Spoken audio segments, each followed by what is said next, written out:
Was Coriolanus Snow too hot in the Ballad of Songbirds and Snakes? Did the choice to cast the very attractive Tom Blyth as the future fascist dictator impact or change how audiences empathised with him?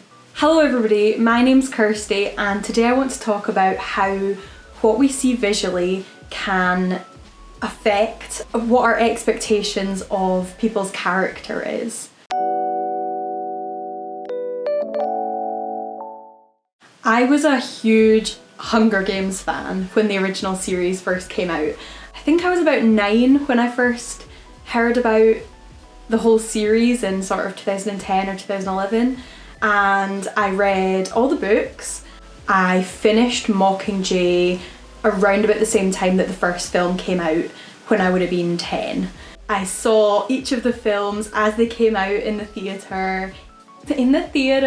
cinema, if you're in this country.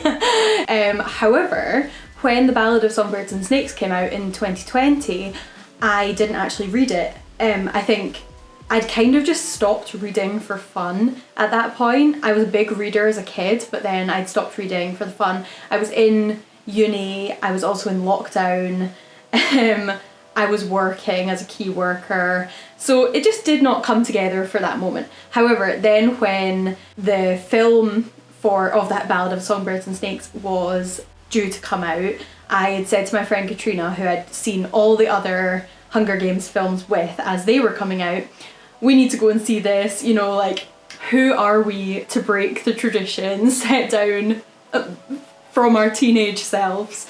So off we went to the cinema, opening weekend, also with my sister Isla, who had read the book, and I've seen it, so I've now seen it twice, and I'm now in the midst of reading the book, which I've got here. So I'm like just over halfway. So disclaimer, I have not read the book while I'm recording this video in its entirety, but this video is mainly about the casting choices of the film. So like I say, I'm going to be talking about the casting choices in the Ballad of Songbirds and Snakes film and the implications of good versus evil in the film as well as in other media. When the trailer for the Ballad of Songbirds and Snakes came out, there were a lot of people on the internet that were pretty vocal about the casting of Tom Blyth. I saw a lot of different, videos, and I think there was literal, articles written about the sort of, thirst and discourse around Tom Blyth. And, people saying things like, you're telling me that I can't root for Tom Blyth in this film because I know he's going to turn into a fascist dictator, which, I found really funny, I have to say. A lot of the videos are really funny, but I did find it really interesting, and I think looking at it more critically, it is such an interesting phenomenon that as audiences, we are so rarely expected to criticise a conventionally attractive character. Now, I'm not saying that this is the first time that a hot person has been cast as a villain, but to be fair, the examples that we can see from Hollywood are few and far between, and even when we do see conventionally attractive bad guys, I guess, for example Loki or Harley Quinn, then it kind of comes with either a backstory to explain, a villain origin story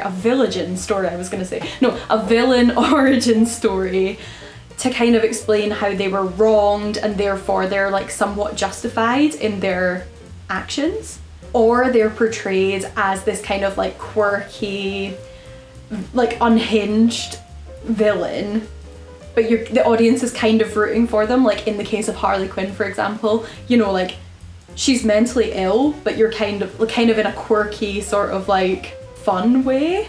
It's rare for us to see just a hot actor play someone who is completely unjustified in their actions.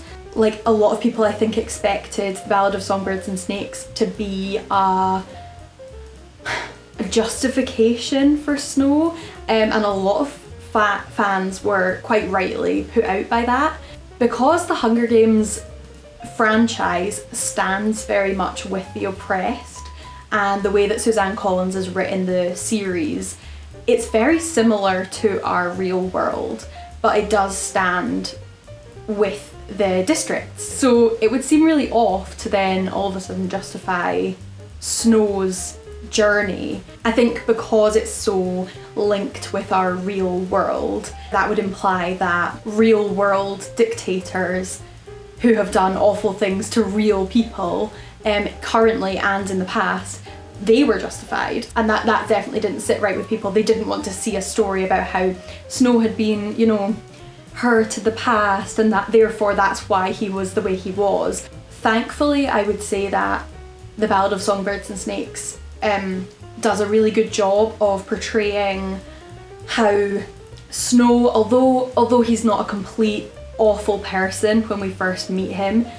I would say that we meet him in a grey state, and then by the end of the film he's in like a darker shade of grey state, you know, like if we were thinking about it in terms of like good and evil and black and white. It's not black and white with Snow. We do consistently see him choose the less ethical path, because he needs to like serve himself. You know, we see him be quite selfish and quite self-absorbed, but we do see him in a bit of a morally, I would say, unethical position for a lot of the film, where he's not seeing the people of the districts as real people, and really that's you know, his character throughout. Do I think Tom Blyth was specifically cast to humanize Snow? Yes, 100% I do.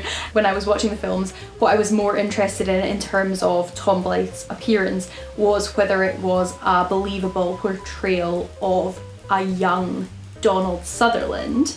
But I then read an interview with the casting directors, and I'm just going to read you the last paragraph. The character viewers know as the villain is the protagonist of this story.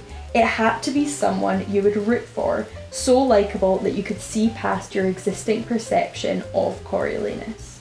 I mean, like, what is there more to say? Before I get ahead of myself, I am not condemning the casting directors and saying that they're like fine with fascism. Like, that's not what I'm trying to say. I'm not saying that they're bad people. I'm not saying anything of the sort. I just think that is so intentional. You know, I just find it like astonishing, the fact that that was actually part of their criteria, that they knew the audiences were more likely to root for someone that they found visually appealing. And I mean, like, they're absolutely right. The amount of people who sided with Coriolanus, like, and actually genuinely liked his character because they did such a good job of humanizing him. Certainly when I came out of the cinema having watched it the first time, Katrina and I commented to each other how, like, there had been several parts of the film where we'd had to actually remind ourselves that we didn't like Snow. Okay, I'll give a mild spoiler warning here. Skip to this time. But there's a part of the film where Coriolanus has to enter the arena in amidst the Hunger Games. And I was so tense watching it. I was like, my body was so tense. And then I had to like remind myself. I all of a sudden thought, hold on, I don't actually like him. Actually, if someone was just to kill him now, then that'd be fine, because then he wouldn't go on to do any of the things. But also I kind of was like reminding myself, like, I know he's not gonna die here because this is a prequel. Props to the filmmakers for the tenseness of that moment when you know he's not gonna die. So yeah, he's a likeable character for most of the film. But I do have to question how much of that is down to the casting and how much of it is down to the actor and the director themselves, and even the source material itself as well. Certainly in interviews with Tom Blyth, we can see that he sees his portrayal of Snow as a flawed sort of morally grey character. He doesn't see him as a bad guy. In fact, my favourite interview moments for this film is Tom Blyth and Rachel Zegler talking about how Snow is a baddie. So while the casting of someone like Tom Blyth, I believe, did play a part in how audiences perceived Coriolanus, I think there's many factors to it. I don't just think it's down to the fact that like Tom Blyth is hot, therefore, but I do think it's an interesting conversation, especially considering the amount of sort of like thirst and general discourse of people being like, realising that they were going to have to criticise someone they found so attractive. With that said, my next question is, should a more evil looking actor have been cast? And that is such a loaded question. Like, that's such a hard question to even start to think about, because for a start, what does more evil looking look like? What kind of things are we thinking about? In general, I think what media has taught us to look for in a villain, a scar across one eye, maybe sharp features, like a menacing look, dark shadows, that type of thing. And then obviously costume, makeup, production also goes into creating a more like menacing character. And then the actor's own portrayal, the voice they do, the way they deliver their lines, everything that goes into making a character, right? But personally, I really disagree with attributing evilness to physical disfigurement or disability. I think a lot of people would argue that the audience needs to know that this is someone to be feared or to be apprehensive about. But like, what kind of messaging is that you should fear someone that doesn't look like you, or someone with a disability or physical disfigurement? Jessica Kilgren-Fozzard has a really good video on the intersectionality between villains in media and disability, which I would definitely recommend giving a watch. I'll link it in the description.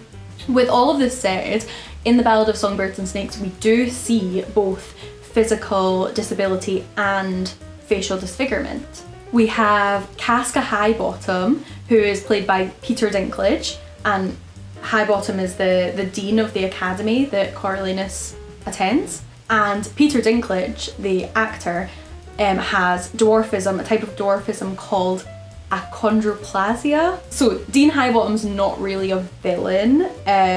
We do see his true motives by the end of the film, which I would say make him not so much a villain. But he is someone who Coriolanus comes up against, feels threatened by, feels sort of intimidated by throughout the film. To me, I certainly didn't see him as like more intimidating due to his dwarfism, due to his disability. Any time during the film that I felt intimidated or felt like, oh, he's a bit like scary, was down to Peter Dinklage's incredible acting in this film. Like, he's really good. She's really good. And there are a few tributes in the Ballad of Songbirds and Snakes who have disabilities or facial disfigurements.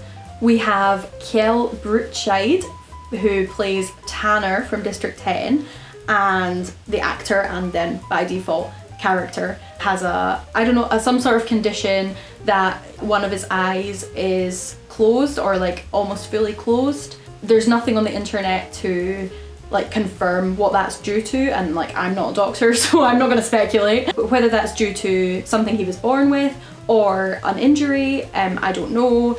Regardless, that is something that you can see in the film and something that you can see on Kjell's Instagram, for example. And this is something that in the past, I think definitely we could have seen, you know, an actor like Kjell put into that villainous role, because certainly we've seen scars across people's faces in some of the most iconic villains we know of in media. But yeah, definitely like a facial scar or like scar across the eye is something seen as like a traditional villainous trait, and something that's really outdated in my opinion. And I'm really glad that we got to see Kjell in a non-villainous role. Hopefully we'll see actors like Kjell and other actors with facial differences in other roles going forward. We then have Wovi, who's played by Sofia Sanchez, and Sophia has Down syndrome. And I think Down syndrome, or at least in this context, well, it's had really different connotations among audiences, coupled with the fact that Sofia Sanchez was only 13 when she was filming The Ballad of Songbirds and Snakes. I think what her casting really makes clear to audiences is that these are innocent children from the districts. I think that Down syndrome in a lot of cases does have that sort of connotation of innocence. And I think similarly to the character of Rue in the original Hunger Games series, we kind of get to see here that like these are children. I think especially because in media we're so used to seeing adults playing teenagers. You know, Rachel Zegler, same age as me, so she would have been like 20 or 21 when they were filming, I believe, and she was playing a 16-year-old. I didn't realise that my camera cut out at this point, but what I was saying was that we're used to seeing adults playing kids in films, in media, but then characters like Wovey bring us back to the reality that the Hunger Games are for killing teenagers. Finally, we have Bobbin, who is played by Knox Gibson, and he is an amputee. He had his right arm amputated from the elbow when he was 4 following an accident, I believe. And Knox has actually made a comment about his and his character's limb difference, which I will just read to you. Bobbin doesn't have a limb difference in the book. The limb difference in the film is just incidental to the character. I don't wear a prosthetic or anything. It's not explained. It's just that he's an amputee, that's all. So if I'm honest, I actually did not notice Knox's limb difference in the film the first time I watched it. I think that a lot of the scenes he's in are quite intense, so I was just like watching something else at the time, so I couldn't say whether it made him seem more villainous or not, but I would say probably not, because like if I didn't even notice it, like how could it have made him seem scarier? I will say that Bobbin comes across as very strong in the film, despite the fact that Knox was actually one of the youngest actors on set, of the tributes at least. You might think that having a limb difference would be like a big disadvantage in the games, and we would see that through his character, but actually it's very realistic that there would be, you know, that there's a lot of disadvantaged tributes in the Hunger Games, especially at this particular point. You know, like we have Jessup and Dill, who are both unwell. A lot of them are malnourished. You know, they were all born in war zones, and certainly Tanner and Bobbin's limb difference and facial disfigurement could be an impact of like an injury from wartime. I think it's also interesting what Knox Gibson says about Bobbin not being disabled in the book. Because that's true. To my knowledge, like I say, haven't finished reading the book, but to my knowledge, none of the characters are specifically described as disabled. I don't think that like the choice to cast any of the disabled actors in this film changes anything about the character. If anything, it can enhance some of the realities of the Hunger Games. The last character I want to talk about in this section is Dr. Volumnia Gaul, played by the amazing Viola Davis. Dr. Gaul is the baddie of this film. Like if we were gonna single someone out and say who was like the real baddie of this film, probably would be Dr. Gaul. Now, if we just flash back to something I was saying about Tanner earlier, but yeah, definitely like a facial scar or like scar across the eye is something seen as like a traditional villainous trait, and something that's really outdated in my opinion. Okay, so Dr. Gaul doesn't have any facial scars, but she does have complete heterochromia, so like her eyes are 2 different colours. And I think that is very reminiscent of like that asymmetrical scar across one eye feature that we see in classic stereotypical villains. I also should just make clear here that I'm not talking about disability anymore. Heterochromia is not a disability, but we are talking about visual differences. I have seen a lot of people online talking about how Dr. Gaul perfectly embodies that mad scientist look, which is what she is. She is like a mad scientist in the film. And I really agree, not just how she looks, but also how Viola Davis plays her. She does come across as that kind of unhinged mad scientist. I think particularly because her character is associated with changing creatures into other things, like genetic mutation almost. I can see the logic behind the choice to give her two different eye colours to sort of be vaguely symbolic of that change. However, I do wonder if it's right to give the condition of heterochromia the connotations of genetic mutation. And although I do think it looks quite cool, I think like it does make her stand out, whether in a good way or a bad way. I think that the implications of madness as well potentially could be a little bit troubling. I'm not really sure how I feel about it. However, I think it is worth noting that people with heterochromia would have been condemned during times of witch hunting, and also I believe there's evidence that some people with heterochromia were experimented on during the Nazi regime in Europe. Even today, I believe that there are also some current day pagan and indigenous, like tribal beliefs about people with heterochromia, some of which are positive, some less so. But regardless, it is something that sets people apart in society and has been condemned in the past. We have to talk about the amount of intention with this sort of like hair and makeup and prosthetics team that works on the film. Unlike the tributes or any of the other actors that I have spoken about in this video already, Viola Davis does not have heterochromia. So this is something that was done with a lot of intention for the character of Dr. Gaul. And I don't think it's something that's talked about in the books. So it doesn't come from the source material. It's something that was done by the production team that clearly they wanted to set her apart. And I think they have done that really effectively.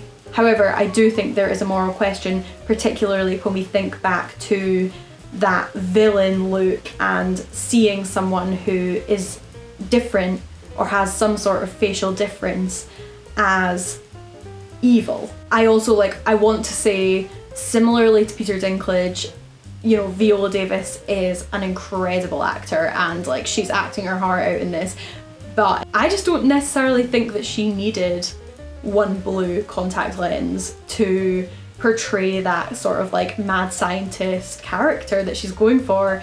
You know, I think that she didn't need that. She could have done that very well on her own.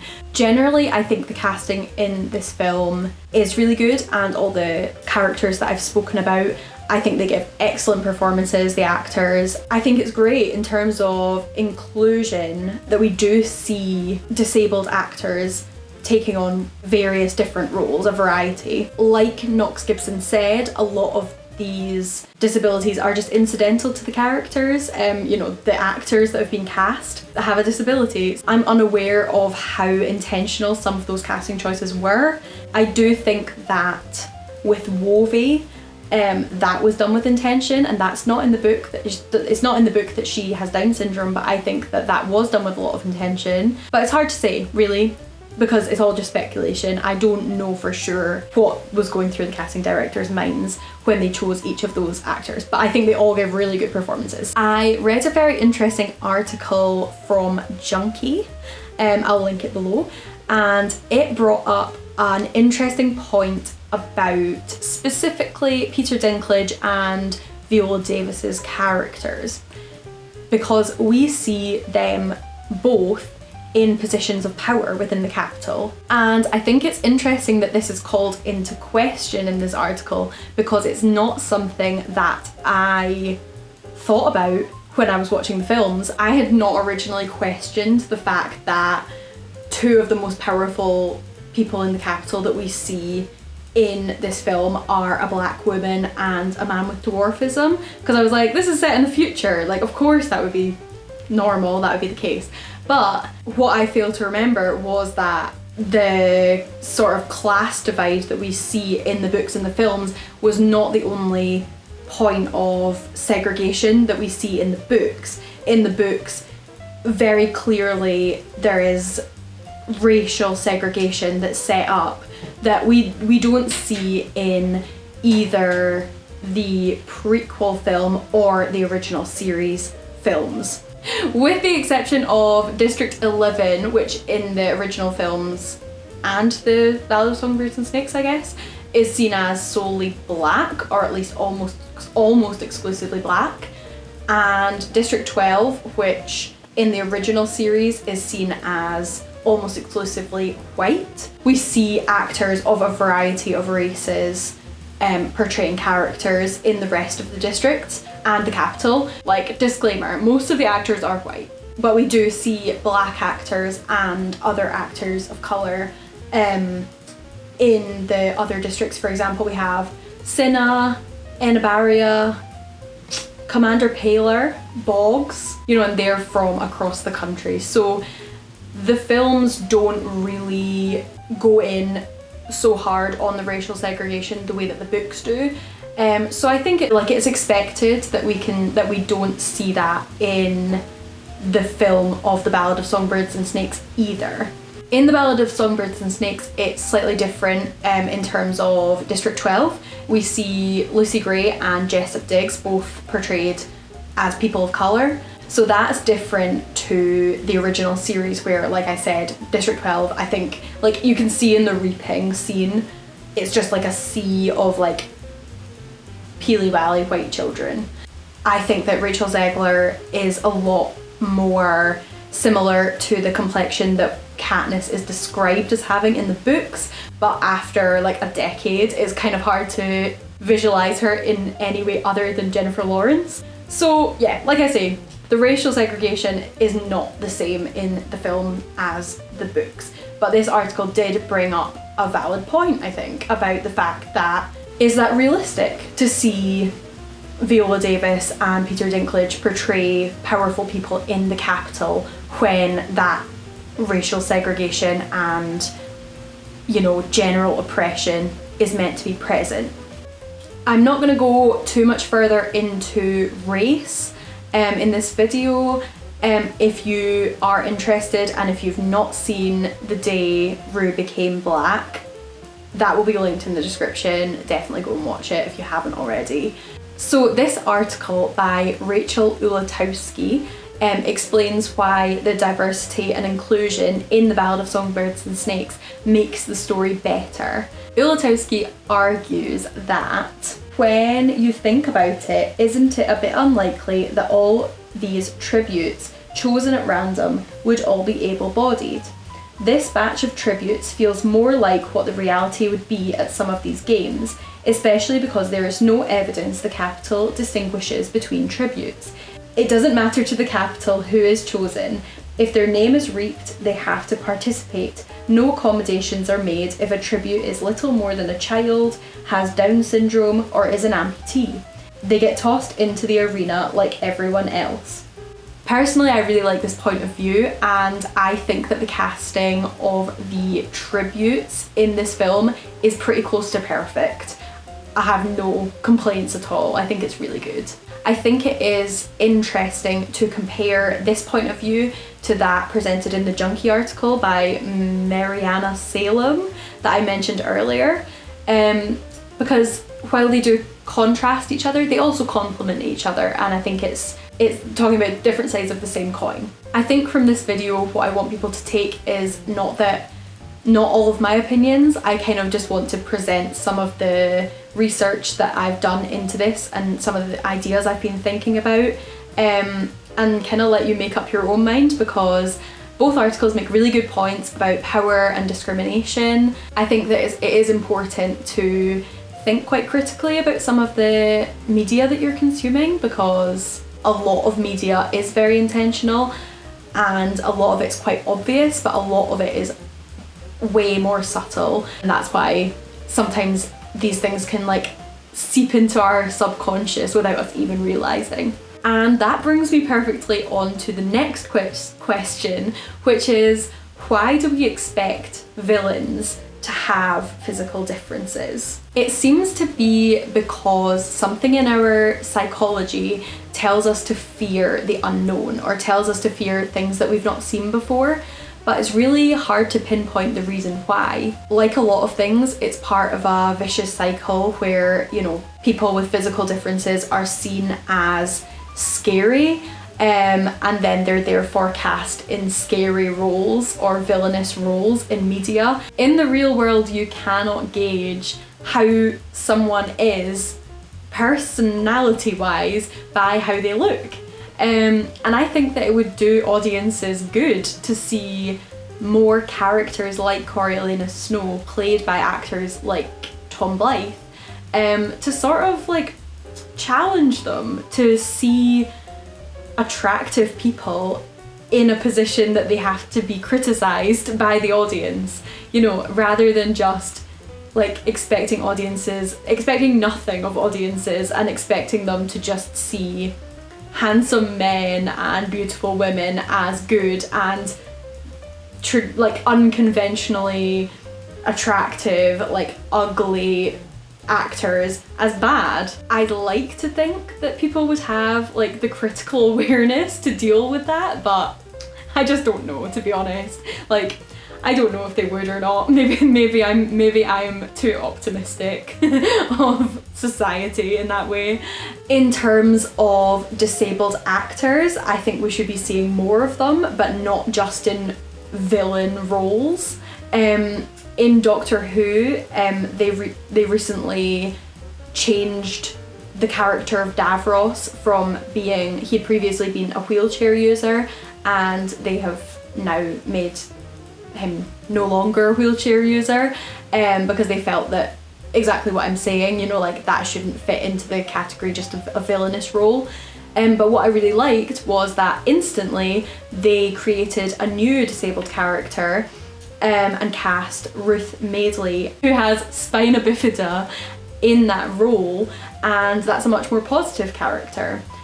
So yeah, I'd like to see more disabled characters and actors, of course, by extension, but yeah, not just as the villains of the story. And I think what we saw in Doctor Who eliminates the concerns that if casting directors are scared to cast disabled actors as villains, then we'll see a decline in work for disabled actors. Because no, like I would like to see disabled actors in a much wider variety of roles.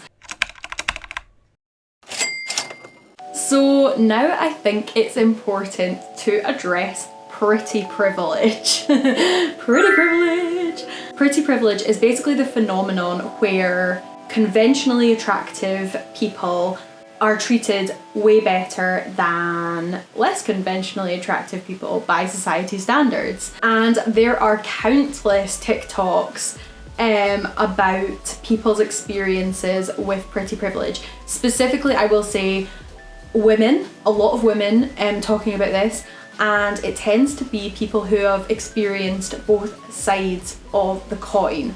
They've either had some sort of glow up and they've gone from being less conventionally attractive to way more pretty, or the other way around, they've grown up being pretty and then have experienced some kind of physical change that has made them feel or be less conventionally attractive by societal standards. Either way, they've basically had both experiences of being a pretty person and being an ugly person, in inverted commas, of course. So they have a lot to say about that, and I think that we can see that this is a real thing just based on the sheer quantity of people who are explaining their experiences with it. It being the fact that they are or were treated significantly better when they were seen as pretty. Like most phenomena like this, pretty privilege is rooted in racism, colorism, fat phobia, ableism, ageism, sexism, often transphobia, classism. it's bad. It's an implicit bias. It's rooted in discrimination. If you are interested in this general topic, I can recommend the whole of Jordan Theresa's YouTube channel. I was gonna give a specific video there, but like just the whole channel. So what are my experiences with pretty privilege? As a 22-year-old cis, white, able-bodied woman, I have benefited from pretty privilege, like a ton. I mean, and that's not me saying, oh, I'm so, I'm so pretty. That is just me stating cold hard facts, that there's things about who I am as a person that mean that I have a lot of privilege in this society. Even on my most recent CV, I was putting it together and I did my makeup and found some nice lighting and took a really nice picture of myself to put on my CV, because I knew that that would only positively impact my prospects of a job. Not necessarily saying like they would look at me and go, oh yeah, we want her, definitely, but I knew that it wouldn't negatively impact my application. Like, I exploit that pretty privilege, and like, maybe I should be a lot more ashamed to say that, but I think I have to admit it. Like, I know when I am going into a situation where potentially as a young woman, I know that that's gonna negatively impact my status in the room, I'll try to enhance my appearance to almost counterbalance that, because I think people are more likely to listen to me if they see me as attractive. So whether it's something you're conscious of or not, the vast majority of people are affected by pretty privilege, particularly in Western societies. And I would say particularly if you are a woman or like a femme presenting person. So what is the psychology behind treating attractive people better than conventionally unattractive people?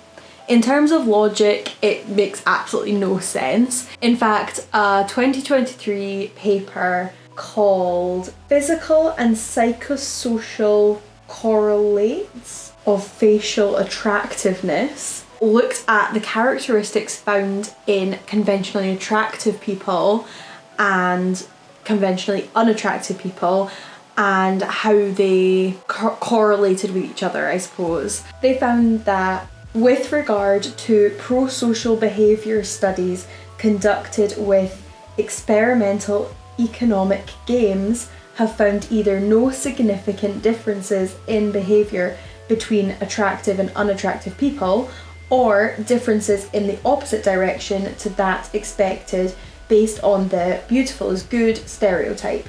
Attractive people are generally less cooperative, less generous, less trusting, and less trustworthy. So, this paper is a really interesting read. I was able to get it for free through my university's library, but I will link in the description where you can buy the PDF for it. So, I think the reasons behind treating someone who's attractive better are very nuanced. There doesn't seem to be a solely conclusive reason behind it. The best I could really find was that you're more likely to trust people that look like you psychologically, because you've got that sense of familiarity with them. Potentially they could be related to you. Something in our evolution tells us that they could be related to us, and therefore they're more trustworthy to us. But that would only make sense if it was attractive people trusting attractive people. Why is it that society as a whole, which is made up of people all along the conventional attractive scale, why as a whole is society treating conventionally attractive people better? It doesn't really make sense to me. And I think that's where the media really comes in, especially in our modern world. We're almost primed to idolise beautiful people, who are visually beautiful people. It teaches us to idealise and idolize beautiful people. They seem to be the people who are put up on this pedestal, and we start to see people in our own lives who look like that as some sort of beacon of perfection. And that's not something that's set in reality. That's something that just comes from our subconscious, and that's the only way I can think that would possibly describe the phenomena of pretty privilege and how widespread it is. I think that the reason that pretty privilege, much like any privilege, is sort of contested is because people don't like to see themselves as privileged. I think that people like to feel like they have earned their place in the world and they've not had some kind of privilege that has upheld them. They feel like they want to feel like they have done that work for themselves. And I think because so many people are privileged in different ways and so many people are disadvantaged in different ways, it's just such a nuanced conversation. It's not to say that you've never worked a day in your life just because you're conventionally attractive, or just because you are white or male or straight or cis, whatever. You know, it doesn't mean that you've not worked hard. It just means that you've had certain privileges which have been advantageous to you in comparison to other people. But I think lots of people who are conventionally attractive think to themselves, well, I don't always get my way, you know, people aren't always nice to me, so pretty privilege doesn't exist. It certainly doesn't apply to me. You know, that's the sort of rhetoric that seems to go around.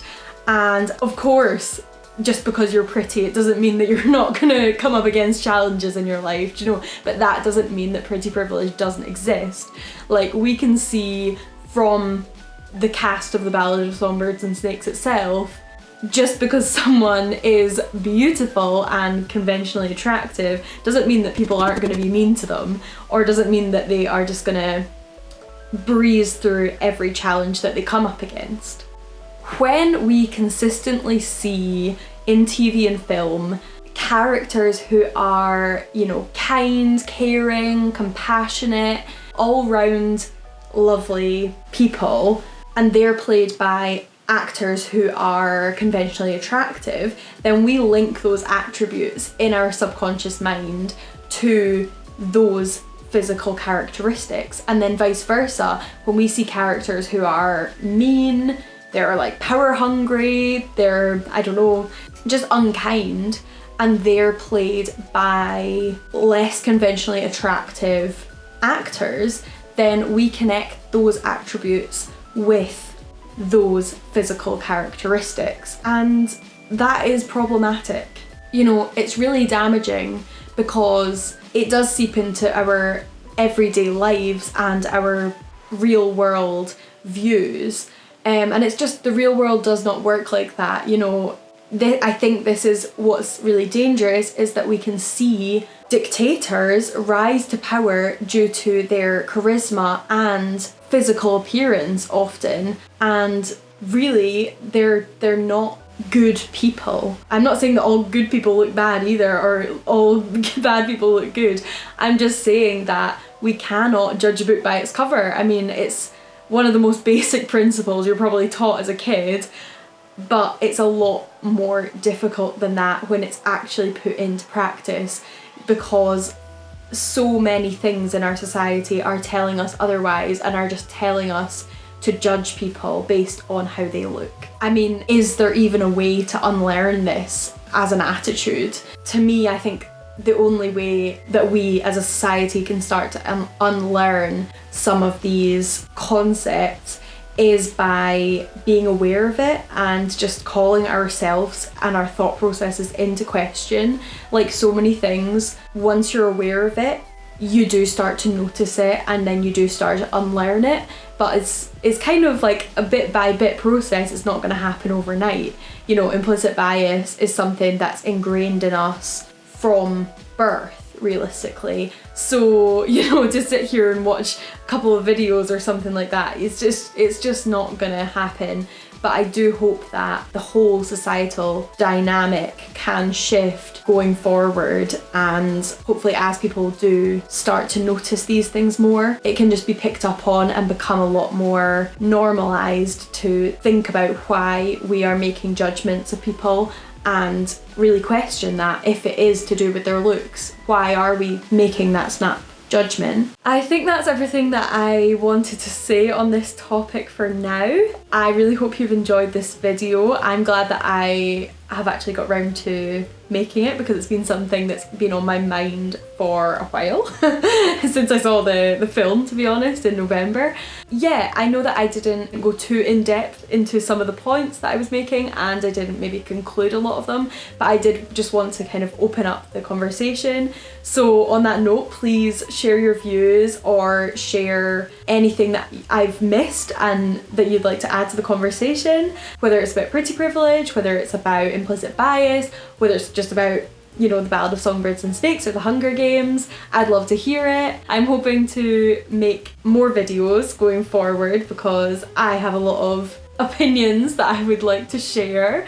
Consider subscribing if you did enjoy this, and hopefully there will be some new videos going forward, so if you don't want to miss that, please subscribe, and please like this video if you did enjoy it as well. Thank you so much for watching, and see you later. Bye!